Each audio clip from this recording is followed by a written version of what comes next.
Moi, j'ai pas connu la télé quand j'étais jeune. Alors, j'avais 10 ans quand la télé est arrivée en 52. Fait que disons que je peux pas avoir la nostalgie de mes émissions jeunesse. Est-ce que les enfants... J'ai vu progresser, par contre, la télé, et je sais qu'on ne fait plus la télé comme on la faisait il y a 50 ans. Ce qui est surprenant, c'est quand on passe de Passe-Partout il y a 32 ans aux émissions de maintenant. Et je sais que la génération Passe-Partout fait regarder des émissions Passe-Partout à leurs enfants en se disant « ça se peut pas qu'ils aiment pas ça ». Nous autres, les professionnels qui avons fait Passe-Partout dans le temps, quand on regarde des émissions de Passe-Partout, on veut presque se cacher. Il y a quelque chose qui nous semble maladroit maintenant. C'était maladroit. On montait ça sur des rubans 2 pouces. Il n'y avait pas de montage comme maintenant, c'était des collages. Tu pouvais pas faire des mix après coup, tu les faisais en studio. Et on n'avait même pas de période de sonorisation pour, par exemple, les marionnettes. On sait très bien que quand ils échappent quelque chose, c'est pas enregistré.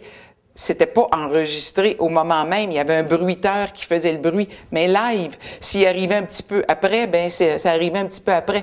Mais quand on est des professionnels, on regarde ça et toutes les petites erreurs, on les voit, c'est ce qui nous frappe, puis on se dit « Ah, ça fonctionne encore. » Mais c'est la preuve que quand il y a quelque chose de fondamental, je pense que ça continue d'intéresser les enfants. La chance qu'on a quand on travaille sur des émissions pour les tout-petits, c'est qu'on n'est pas obligé d'adapter le langage au mode du langage. Et ça peut faire en sorte, des fois, les modes, que ça déphase une émission. Parce qu'il y a des expressions, par exemple, d'ados qui sont à la mode.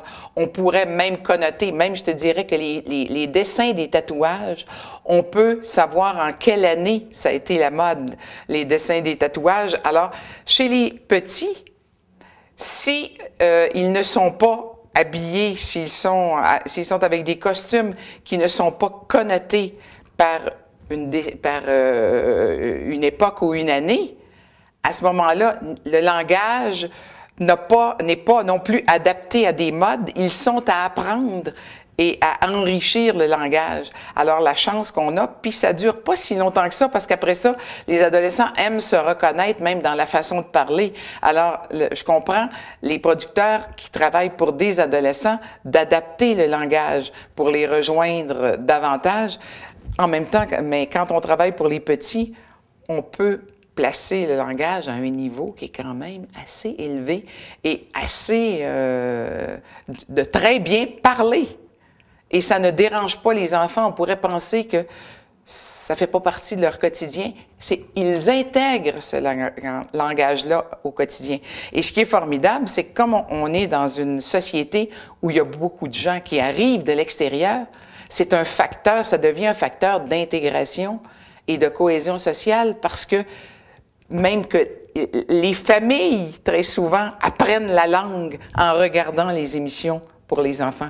Et ça, ceux qui financent ces émissions-là devraient savoir que c'est ce qui se passe et que pour une société, c'est extrêmement important cet outil-là.